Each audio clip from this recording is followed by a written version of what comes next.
बिस्मिल्लाहिर्रहमानिर्रहीम। अस्सलामु अलैकुम रहमतुल्लाह। आप देख रहे हैं रूहानी बुक यूट्यूब चैनल में हूँ मुफ्ती बिलाल अहमद कादरी। अल्हम्दुलिल्लाह 9 पारों की तफसील गुज़र की। 9 तरावी होगी, आज 10वीं तरावी, और उसके अंदर हमने क्या पढ़ा उसकी इंशाअल्लाह लज़ी आपके सामने तफसील लेके आ रहे हैं।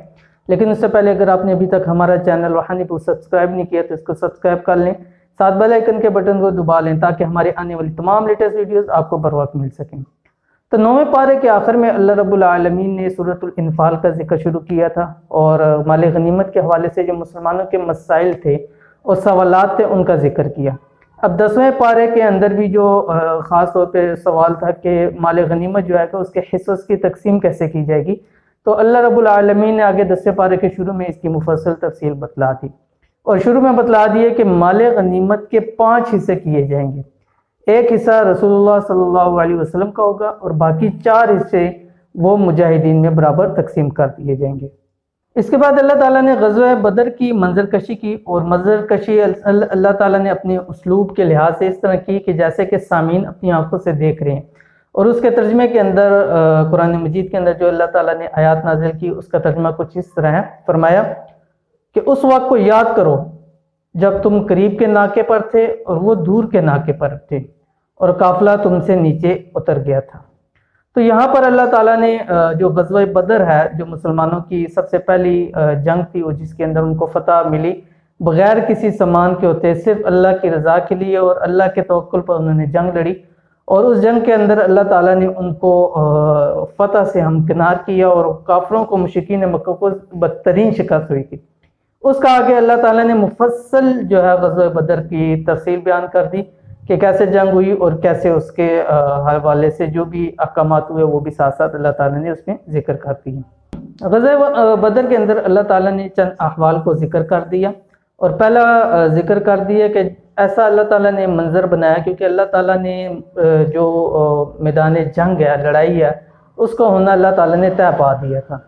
इसलिए जब अल्लाह ताला ने इस चीज़ का तय होना पा दिया था कि जंग होनी है, तो अल्लाह ताला ने दोनों तरफ के लश्करों को, अगर कुफार मुसलमानों को देखते थे मुसलमानों की तादाद बहुत कम उनको दिखाई देती थी, इसी तरह जब मुसलमान देखते थे उनकी तादाद कम होना दिखाई देनी थी ताकि ज़्यादा तादाद की वजह से दोनों में से कोई भी लश्कर मरऊब हो के भाग ना जाए और जंग ना हो।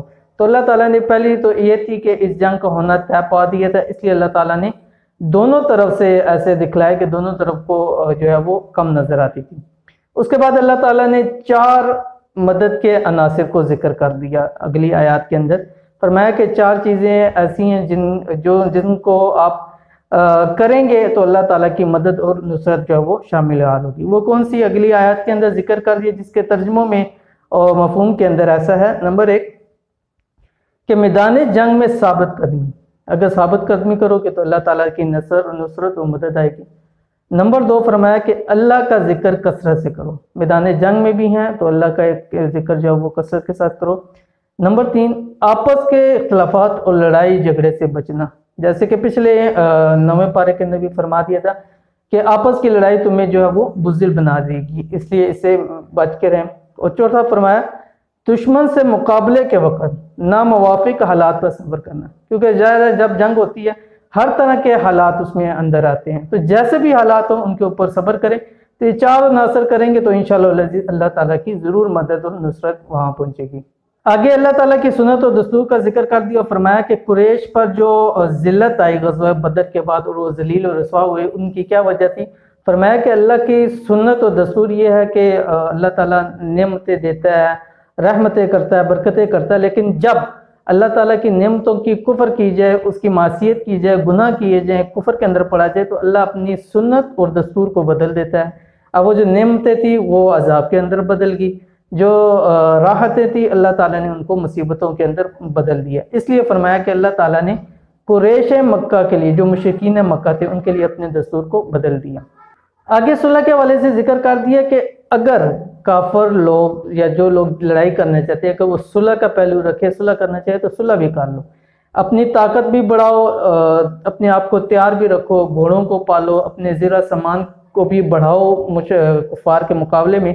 लेकिन इसका ये मतलब नहीं है कि हरगिज़ लड़ाई करना। हाँ, अगर वो सुलह की तरफ आते हैं तो सुलह भी कर ली जाए, इसमें कोई मुज़ायका नहीं है। रसूलुल्लाह सल्लल्लाहु अलैहि वसल्लम ने भी कितने ही ग़ज़वात के अंदर सुलह कर ली, تو اگر وہ صلح کی طرف پہل کریں تو اس صلح کو آگے بڑھانا چاہیے، لڑائی کی طرف نہیں جانا چاہیے۔ آگے ایک واقعہ کو ذکر کر دیا، جب مشرکین مکہ کے غزوہ بدر کے بعد 70 مشرکین مکہ جو ہے وہ گرفتار ہوئے، اور اس کے اوپر پھر آپس میں صحابہ میں فیصلہ ہوا، مشورے میں بات رکھی کہ ان کے ساتھ کیا کیا جائے۔ مختلف رائے آئی، حضرت عمر اور کچھ صحابہ کرام کا یہ مشورہ تھا کہ ان سب کو قتل کر دیا جائے، اور کچھ صحابہ کرام نے مشورہ دیا کہ فدیہ لے کے اور ان کی تعلیم کے اوپر کے کچھ لکھا دیں، جو تعلیم دے دیں، ان کو چھوڑ دیا جائے۔ تو بعد میں مشورے میں کہ یہ بات طے ہو گئی تھی کہ فدیہ لے کر ان کو چھوڑ دیا جائے۔ تو اس کے بارے میں اللہ تعالیٰ نے قرآن کریم کے اندر آیت نازل کی اور آپ علیہ السلام کو تنبیہ کی، اور فرمایا، جس آیت کا ترجمہ یہ ہے، فرمایا کہ اگر اللہ کا حکم پہلے نہ آ چکا ہوتا تو جو فدیہ تم نے لیا ہے اس کے بدلے اللہ تعالیٰ تم پر بڑا عذاب نازل فرما دیتے ہیں۔ جیسے ایک حدیث کے اندر ہے، سرکار دو عالم صلی اللہ علیہ وسلم نے فرمایا ایک درخت کا اشارہ کہ وہاں تک عذاب آ چکا تھا، لیکن مشورے کی وجہ سے، کیونکہ مشورے کی وجہ سے جو ہے اللہ تعالیٰ نے اس سے مسلمانوں کی حفاظت فرمائی۔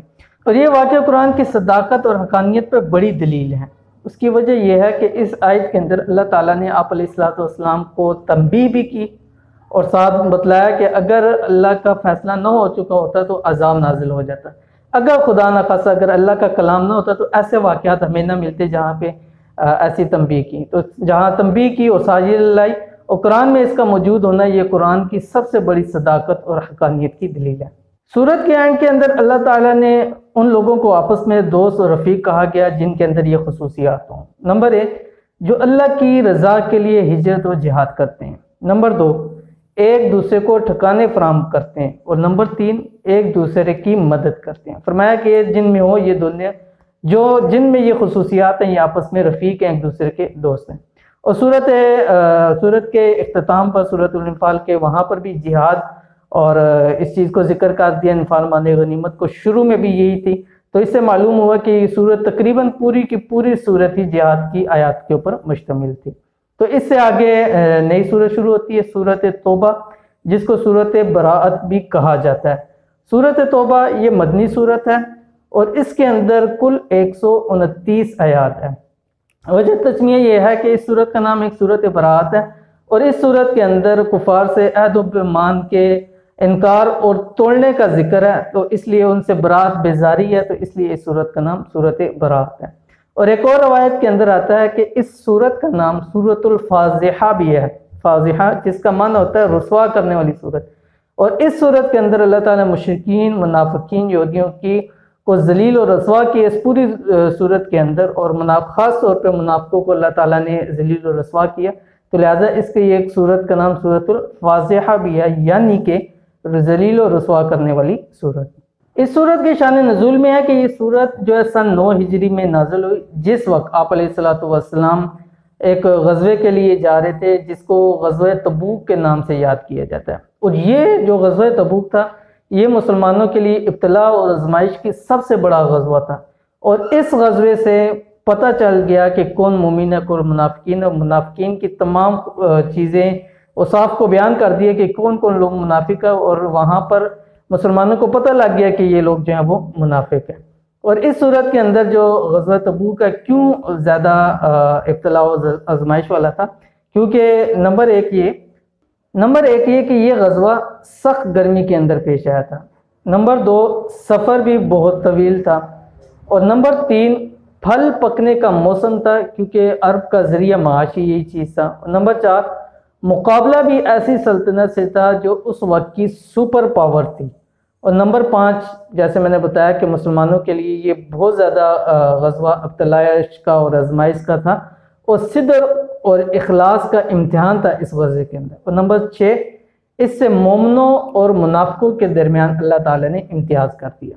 آگے جو مشرکین کے ساتھ معاہدے تھے مسلمانوں کے، اللہ تعالیٰ نے ان معاہدوں کو بھی توڑوا دیا، کہ جو کہ 4 ماہ کی جن کی قلیل مدت تھی، وہ معاہدے بھی ختم ہو گئے، اور آگے مشرکین کو جو ہے حج بیت اللہ کرنے سے بھی منع کر دیا۔ اس کی وجہ یہ تھی کہ وہ جو مشرکین مکہ تھے، ایک تو وہ عہد شکنی کرتے تھے، کوئی بھی عہد کرتے اس کو توڑ دیتے، اور دوسرا مسلمانوں کے دشمن خصوصی طور پر یہود کے ساتھ ان کے تعلق تھے، ان کے ساتھ مل کر مسلمانوں کے ساتھ سازشیں کرتے تھے، اس لیے اللہ تعالیٰ نے ان کے ساتھ جتنے عہد و پیمان تھے वो सारे जो है वो ख़त्म करवा दिए, और यहाँ तक कि जैसे मैंने बताया कि हज बैतुल्लाह से भी मुशरिकीन को वहाँ पे मना कर दिए कि वो अब मक्के के अंदर दाखिल ना हो। इससे अगली आयत के अंदर अल्लाह ताला ने जो मुसलमानों को अहले किताब से भी किताल करने का हुक्म दे दिया और फरमाया कि उन अहले किताब से किताल करो जिनमें ये चीज़ें हों। नंबर 1, अल्लाह पर ईमान नहीं लाते। नंबर 2, आखिरत पर ईमान नहीं लाते। नंबर 3, अल्लाह के हराम करदा चीज़ों को हराम नहीं समझते। नंबर 4, दीन हक को कबूल नहीं करते। फरमाया कि इनसे जंग करो यहाँ तक कि ये जलीलो रुसवा हो जाएं। फिर आगे मुनाफिकीन की जो हरकतें थी उनकी चंद झलकियों का जिक्र कर दिया अल्लाह रब्बुल आलमीन ने, और फरमाया कि मुनाफिक कौन है कि जब आप गज़वा से वापस जाएंगे तो वो लोग क्या कहेंगे। मुनाफिकीन कसमें खा खा कर कहेंगे अगर हम ताकत रखते तो हम रसूलुल्लाह सल्लल्लाहु अलैहि वसल्लम के साथ ज़रूर गज़वा में तबूक में निकल पड़ते। और यही हुआ, जब मुसलमान गज़वा तबूक से वापस आए तो वो अपने आज़ार पेश करने लग पड़े। नंबर 2, वो कसमें खा खा कर मुसलमानों को यकीन दिलाते कि ऐ मुसलमानों हम तुम ही में से हैं, हालांकि ऐसा नहीं था। नंबर 3, हजूर सल्लल्लाहु अलैहि वसल्लम हर किसी की बात को सुन लेते थे, तो इसलिए वो आपके बारे में कहने लग पड़े कि आप तो निरे कान हैं, यानी हर किसी की बात सुन लेते हैं। नंबर 4, फरमाया कि उनकी नज़रें माल पर होती थी, जब उनको माल मिल जाए तो वो खुश हो जाते थे, जब माल ना मिले उनको तो वो रसूलुल्लाह सल्लल्लाहु अलैहि वसल्लम पर नाउज़ुबिल्लाह ताना ज़नी शुरू कर देते थे और उनको आप सल्लल्लाहु अलैहि वसल्लम के बारे में नाज़ेबा अल्फाज कहते थे। और नंबर 5, फरमाया कि आपकी ज़िंदगी में इन्हें मुस्तकिल हमेशा इस चीज़ का डर रहता था कि कोई ऐसी सूरत ना नाजिल हो जाए जिनमें हमारा सारा पोल खुल जाए। नंबर 6, फरमाया कि मुनाफिकीन की जो हरकतें थी उनकी चंद झलकियों में नंबर 6 फरमाया कि एक दूसरे को ये बुराई का हुक्म देते थे, नेकी से रोकते थे और बुखल करते थे। ये सबसे बड़े मुनाफिकों की अलामात को अल्लाह ताला ने कुरान करीम के अंदर जिक्र कर दिया। जहाँ मुनाफिकों को जिक्र किया उसके बाद अल्लाह ताला ने मुख्तलिफ अक़वाम, कौम आद, समूद, इसी तरह कौम इब्राहीम, कौम लूत और असहाब मदियन का इसके साथ आगे अल्लाह ताला ने थोड़ा थोड़ा उनका भी जिक्र कर दिया इन आयातों के बाद। इनसे अगली आयत के अंदर अल्लाह ताला ने मुनाफिकीन के मुतालिक हुक्म दे के सारे किसी को ख़त्म कर दिया, जिसका तर्जुमा ऐसे है कि ऐ मेरे पैगम्बर, अगर आप इनके लिए 70 बार भी इस्तग़फ़ार करेंगे तो अल्लाह ताला इनको हरगिज़ माफ़ नहीं फरमाएगा। अगर इनमें से किसी का इंतकाल हो जाए तो आप सल्लल्लाहु अलैहि वसल्लम उनकी नमाज जनाजा भी ना अदा करें। ये बतलाकर अल्लाह ताला ने जो मुनाफिकीन था उनका पूरा खुलासा जो है अल्लाह ताला ने ख़त्म कर दिया। फिर जहाँ मुनाफिकों की जिक्र किया वहाँ मुखलिस जमात का भी जिक्र किया, इसलिए कि सहाबा किराम में बहुत सारे ऐसे थे कि जो शदीद बीमार थे या उनकी बहुत सारी असल मजबूरियाँ थी, या जो है वो उनके पास साजो सामान नहीं था कि वो जिहाद पर नहीं जा सकते थे। उनके बारे में भी अल्लाह ताला ने कुरान करीम के अंदर जिक्र फरमा दिया और फरमाया, जिसका तर्जुमा यह है मुखलिसीन की इस जमात पर कोई गुनाह नहीं, यानी वो लोग जो वाक़तन आज़ार थे, उज़र थे, अगर वो लोग इसमें शामिल नहीं हुए तो अल्लाह ताला के यहाँ उन पर कोई गुनाह नहीं है। तो ये थी आज हमारी 10वें पारे का मुख्तसर सा खुलासा। उम्मीद करते हैं कि आपको आज की वीडियो पसंद आई होगी। वीडियो पसंद आए तो लाइक कर दें और साथ अपने दोस्त अहबाब के साथ शेयर करें। मिलते हैं इंशाल्लाह नेक्स्ट वीडियो के अंदर, तब तक के लिए इजाज़त दीजिए। अल्लाह हाफिज़। Thanks for watching. Don't forget to like, subscribe and share. मजीद वीडियो देखने के लिए हमारा चैनल सब्सक्राइब करें, घंटी का बटन दबाएं और नई वीडियो से बाखबर रहें।